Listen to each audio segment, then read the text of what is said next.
So we started our journey now through the book of Exodus. It started just in between our last two Shabbatot. So we are already in the second Torah portion. So I wanted to talk to you about Moses tonight. Poor Moses. Broken Moses. Needing tons of therapy, Moses. My heart is weeping just thinking about Moses, let alone Charlton Heston, but just Moses. I want to talk about Moses tonight. I have called him the reluctant Messiah tonight. Not that Moses ever was a Messiah-like figure in our tradition. We actually stayed far away from ever calling him that, to ever make him something that he wasn't. The best title we gave him was Moshe Rabbeinu, Moses our rabbi. And that's because the rabbis needed to figure out how far their lineage was going back. And so they decided that Moses was the primordial rabbi. And so we gave him the title Moshe Rabbeinu, Moses our rabbi. But I want to talk to him, I want to talk about him today as the reluctant Messiah. Think of Moses. Moses, born, saved from genocide at birth. Moses, raised by the daughter of Pharaoh as a prince in Egypt. Moses, probably really confused about his identity. Am I Egyptian or am I a Hebrew? Young adult Moses feeling compassion with this oppressed people at the hand of his own soldiers who might not even have known at that time as a youngster that he belonged to this enslaved people, this enslaved Israelite people, but still feeling in his heart compassion for this oppressed people. Moses, murderer, assassin of an Egyptian taskmaster. Moses, fugitive from justice. Moses sending himself into exile from all that he has ever known, his home, his upbringing, the palace from which he came, the river Nile. Moses lost in the wilderness. Moses become a shepherd. The Torah, the rabbis, the commentators, the Midrash tells us there are three parts of Moses' life. The first 40 years are these years that I was just talking about, the formative years of his presence, of his being. The next 40 years, Moses, the shepherd, the wanderer in the desert, the guy who's trying to figure it out and feels lost in his life. Moses, who exactly at 80 years old meets the burning bush at Mount Horeb, which is probably Mount Sinai. Sometimes it's called this way, sometimes it's called that way. Can you imagine how messed up Moses? He sees this bush that is burning and yet isn't consumed. What does he say to himself? I should turn aside and go check this out. And he goes, he checks this out, and the burning bush speaks to him. Remove your shoes or your sandals from your feet.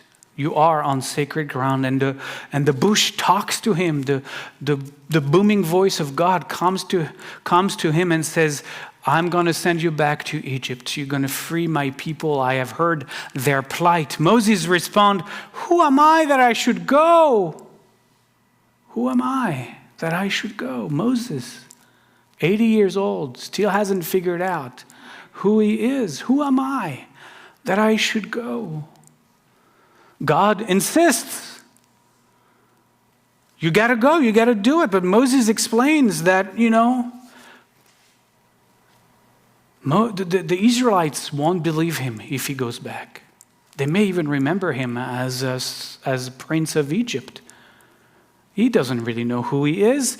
Why should the Israelites believe him? He says he's not going to be believed by the Israelites when he come back to Egypt. They won't follow him for sure, follow his words. They will ask 1,000 questions for which he doesn't have any one answer, including, as we know, they're going to ask him, he says, "What is your name?" Voice from the burning bush. Because he fears they're going to ask him all these questions and he's going to have no answer. He's got no answer. Why should you send me? I got no answers. Even if I tell them this or I tell them that, God says, you know what? My will be done. God's will be done. So just go and follow my orders and all will go well with you. But Moses still argues. It's the worst job interview you've ever read about. I mean, the guy is arguing with the guy who's trying to hire him. It's like, no, I don't want your job. But not like I don't want a job. It's like, I'm not the man for this. I'm not finished yet. I'm still baking. I'm confused. I don't know who I am. I don't know what I've done. I'm horrible. I'm a murderer. They're going to call me a liar. Even if I tell them what you're telling me to say, they're going to call me a liar. So God is showing him right then and there all the miracles that he's going to be doing with Moses. Like he's walking him through the 2 or 3 different miracles that he's going to be able to do to show him that it's going to be okay. They're going to believe him. And Moses, that does not work. It's like, no, I can't, because I'm a dreadful speaker. Words don't come easy to me. The Midrash is telling us that he stuttered maybe, and so I'm going to be ridiculous trying to talk to Pharaoh. And God just loses it. I mean, God is like, okay, I'm done with that. You're going to go and forget about all of your excuses. It's been decreed. That's why you're here. It's time to go. And to the last time, Moses says, please send someone else. Please send someone else. I mean, what's wrong with Moses? So much. I mean, so much. And still he goes. I mean, did he have a choice? Is there really free will in the Torah? Not that I can tell. And so Moses goes. He makes his way back to Egypt and has somehow an audience with what probably was his stepbrother, who was now the Pharaoh in the land. And obviously, he's met by Pharaoh's rebuke. And Pharaoh's rebuke translates into retaliation against the Israelites, whose life is made even worse because Moses came and told Pharaoh that he needed to let them go. And so the day after, there's an outcry in the Israelite camp that their life is becoming even worse since this Moses came. And the first thing Moses says, he turns to God and he says, and I quote, "My Lord, why have you harmed these people? Why have you sent me again?" And now, really exasperated, God decides I have to take a different strategy, and here are going to start the plagues. That's God's. It seems to say the only thing that might work after all of this is I'm going to have to send the plagues onto Egypt. God might not have done that if it wasn't actually for Moses. So I was thinking,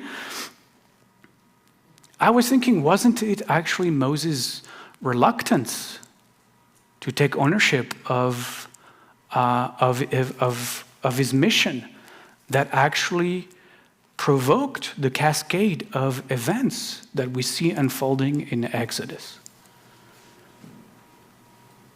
Like, were the plagues against Pharaoh, or were the plagues against Moses?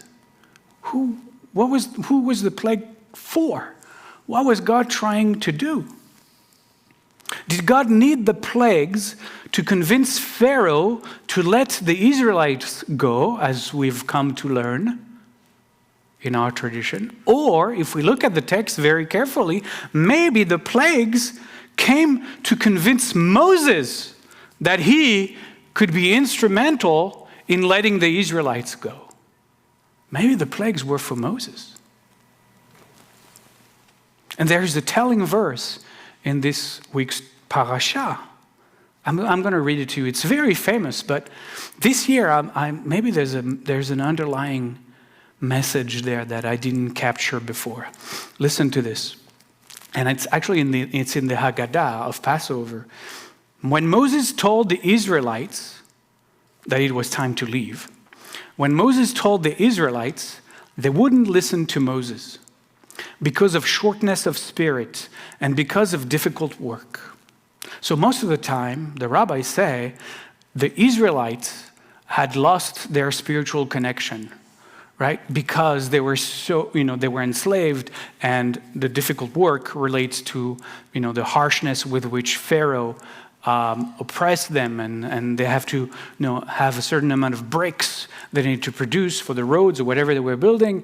But as the story unfolds, the Israelites are given less and less straw to make the bricks, but they're supposed to make the same amount of bricks, right? So they're very oppressed. And so most of the rabbis understand this sentence that the Israelite couldn't hear Moses because of their shortness of spirit and because of the harsh work or the difficult work that they were under. But I didn't read it this way this year. Because the way the verse is constructed in Hebrew, it is impossible to tell whether these words, difficult work, and the word shortness of spirit are attributed to the Israelites or to Moses. You can't tell from the Hebrew. Because the Hebrew is neutral. It's a singular. It's a singular in the Hebrew. So I was thinking, maybe I read this sentence wrong all along. Maybe the Israelites could not listen to Moses because of his shortness of spirit.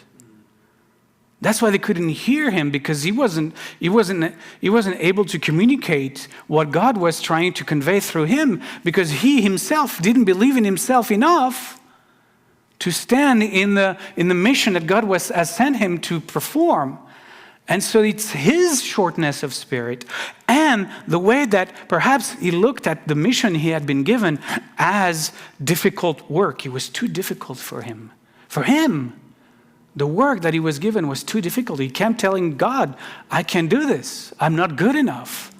I'm not strong enough. I can't talk correctly. On and on, right? And I thought maybe this is because of Moses' upbringing. Because of his ambivalence in his own identity, as I mentioned. Egyptian, Hebrew. Did he belong with the Hebrew enough that he felt that he was really could authentically lead them out of Egypt?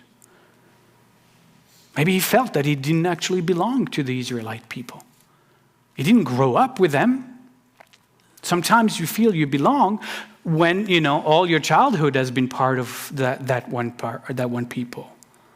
And maybe he felt that he had this guilt hovering in his heart. How can God send a murderer to do this sacred work? Surely there must have been a mistake. God would never send a murderer. I mean, Moses must have said to himself, just a few scroll away, I'm going to be standing at Sinai with the tablets of the law that says, you shall not murder. How am I going to be able to hold the tablets knowing that I am a murderer? Of course, he couldn't know that, but maybe he could see into the future. I don't know. But you could see why that would impact his ability to step into his role, to step into his destiny. And I started to think that it's his distrust of his own capabilities and his own worthiness made the Israelites doubt him. His shortness of spirit made the Israelites doubt him. And so it was kind of a self-fulfilling prophecy, in fact. He was never able to get over his own sense of unworthiness to be able to step into the role that the universe has created for him. And I was thinking, how is that true for some of us? How is that true for some of us? How have we, like Moses, let the Israelites, whatever the Israelites are in your life, down because of our own distrust of our own abilities, of our own worthiness?